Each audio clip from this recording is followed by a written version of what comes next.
हमारी मजमू ज़वायद के अंदर हदीस है अब्दुल्ला इब्न मसऊद रदी अल्लाह तआला अन्हु का कौल है कि दुआ की कबूलियत के लिए दो शराइत हैं। पहले आप दुआ मांगने से पहले अल्लाह की हम्द और तारीफ़ करें, यानी दुआ की शुरुआत में आप अल्लाह ताला को हम्द और तारीफ़ करें, क्योंकि हम्द की तारीफ़ की लायक अल्लाह की ज़ात है।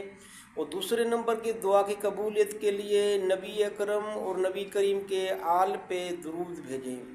यानी दुआ की कबूलियत के लिए अब्दुल्ला इब्न मसऊद रदी अल्लाह अन्हु का जो अक़वाल है, पहले अल्लाह की हम्द और तारीफ़ करें अल्हम्दुलिल्लाह रब्बिल आलमीन, फिर आकाए दो आलम के ऊपर दुरूद पढ़ें। इसके बाद आप अल्लाह से जो भी सवाल कर लेंगे, उम्मीद है तो अल्लाह ताला आपको वो चीज़ अता फरमा देगा।